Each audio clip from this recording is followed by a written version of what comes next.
What's going on, guys? So today I'm going to be doing a little first impressions, like a quick look at a new review product I got in. It's a Game Gear TV or GGTV. It's made by a guy called Tim, and I found him while researching stuff about my new Game Gear that I got in. I haven't really done any videos on that yet. It's going to be part of like a new pickups and stuff. But basically what this device does is it takes the raw signal out of the encoder on the Game Gear and outputs it either in RGB or in composite, which is pretty handy. There are a few downfalls to this, and I'll probably explain them in the actual review. But yeah, so without further ado, here's the focus. There we go. So here's the chip itself, and it's pretty neat looking. So here's our inputs along the stage left, or your right, whatever. Let's see if I can zoom that in even a little bit more. So this is pretty small. It's only about, let's have a look here. Let's measure it. It is 7 and a bit centimeters long, or just under 3 inches, and it's exactly 3 centimeters tall, which is pretty cool. So I'll use my pointy tweezers to point stuff, get my fingers out of the way. So here we go. So along here, here's all your outputs. You've got 2 sets of ground. They're just tied together, so you could use either one. And we have red, green, blue, C-Sync. I believe this actually does S-Video as well, by the looks of it. So we have composite sync, composite video, EN. I don't know what that is actually. I think it's got something to do with RGB. Then we have chroma, I think, and Y. I don't know. I don't know too much about video stuff. So here's a, what is that? It's a Altera? Yeah, Altera chip. I'm assuming that basically just takes the raw signal and re-encodes it. And then we have another little chip here. And then we have like a, looks like a MOSFET or something. One cool thing about this is if you go on his website, I think it's just a WordPress website, you can see all the different revisions he's done on the board, which is pretty interesting to look at. The original ones used big electrolytic capacitors, which were like, came out way up here and stuff, and it was pretty big, and it didn't seem to like it would fit very well inside a Game Gear, but apparently it did. And then he went and reduced them down to, I think he took them on the side, used a little bit less room then, and then now he's finally used these sort of solid states, starts with T, Talantium, I don't know, I can't pronounce it, but yeah, goes with these solid state capacitors here, which are very nice and small, like, for example, they would be under 5 millimeters wide, and so probably about 5 mil by that. And then they've got this larger one here. There's not a whole lot on it here, so it's made by Tim W 2014, so this is the newest revision of the board, and it looks like we have some sort of programmer port here, and on the opposite side it's been taped over with some Kapton tape. Another cool thing here is quite interesting, is the PCB mask, all the copper and everything only goes to there, which is pretty interesting. Flip that over, there we go, back again.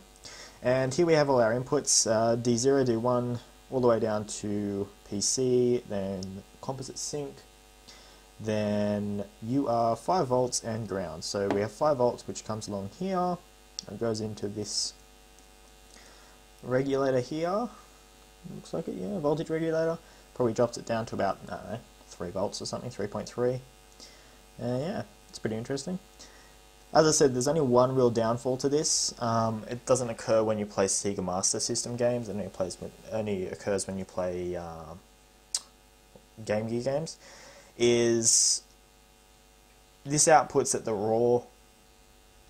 It'll capture the input it takes is the raw resolution of whatever it is you're playing. So say on Game Gear game, it's pretty small. It's made for the Game Gear LCD, but it doesn't do any cropping or anything. It doesn't zoom it in, so you'll end up with a 480p or whatever it is, 240p or whatever image that's outputted, but the actual game footage isn't scaled to that. It's still kept at that small. I think it's like 100 and something by 200 or something like that. It's pretty small.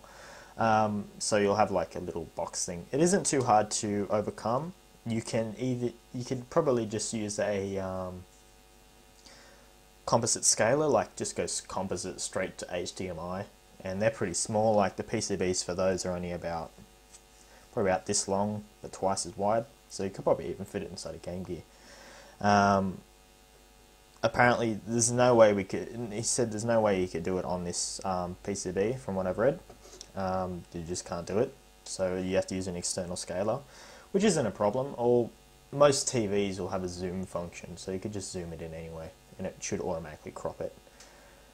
But yeah, that's pretty interesting. There's not a whole lot to really talk about this. I haven't got a chance to install it or anything. I need to do a cap kit on my Game Gear, so I'll have to do that first before I can actually do this. So I'm going to be making a review on this and an install video, because there's not many all the videos I've ever seen about this are like post-installation, just looking at it, and there's no real videos on how to actually install one. So I thought I'll make one.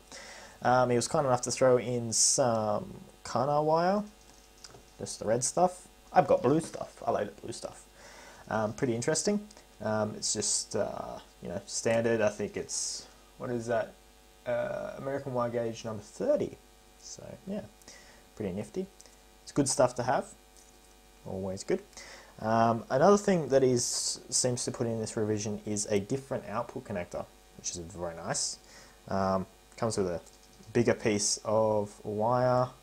It's probably 28 or 25 or something. That'd be for your 5 volts or your ground or both, to reduce any sort of like ripple or noise or anything. Here we go. Yeah, he does have one for the ground. It's probably 28, which is a bit thicker than 30. Another thing that he put in here, I don't know if this actually comes with the kit or he just threw it in because it's a review unit or something, but came with this. Pretty nifty. So this is just looks like it's a 9-pin, just a 9-pin, what's it called? I can't remember. But anyway, basically the same as S-Video, but with more pins. Yeah, so it's a simple little interconnect here. I won't be using RGB in mine because I don't have anything that actually supports RGB, so come on, focus. Yeah, I don't have anything that supports RGB, so I might not use this as it takes up a lot of room. If you're just going to be using composite, you probably could get away with using just a TRS jack or something, or just a mono jack even, because then you need 2 wires. But yeah, this outputs RGB and composite. So yeah, and it comes with this little adapter board. So it's basically just a little breakout board. You line up pin 1, and it's like, once it's installed, it looks something like this. I've got it upside down, but yeah, looks something like that. Yeah, pretty neat. I don't know how big that is. That'd be, so I'm just rambling now. This connector is 10mm on the smaller inside bit, so if you drilled a 10mm hole in the side of your Game Gear, it would sit in nice and firmly, and this thing would sit behind it, bit of hot glue, and it would never come out, which is pretty good. So yeah, so this is the board. I'll give you a closer look. My lens does not sound healthy today. Sounds dead nearly. Damn you, kit lens. Damn you to hell. Come on, focus.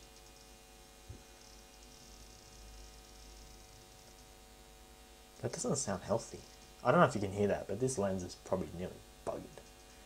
But yeah, so there's the board. If I can get my shaky hands to hold still. Oh, shaking. So if you just pause the video, you can have a better look. Yeah, so I believe these are just programmer port here for this little chip microcontroller or whatever it is. Lots of resistors, a couple of capacitors. What's that there? L2, I don't know what that is. Maybe if you know what L2 is. But yeah, pretty nifty. I can't remember the RRP on this. I think it's about 50, I think, plus shipping. I don't know. I'll get a link to his website and try and put it in the description. Yeah, he's a really nice guy, top bloke. Name's Tim, as what's printed on here. And yeah, hopefully in the next couple days or so I'll be able to do a proper review on this. But from what I've seen from other people, it seems like it's a really good device. There's nothing really else like it on the market, so yeah, be nice to see. So if you liked the video, please don't forget to thumbs up and subscribe, and I'll see you in the next video. Hopefully a review on this, I don't know. So, thanks. See ya.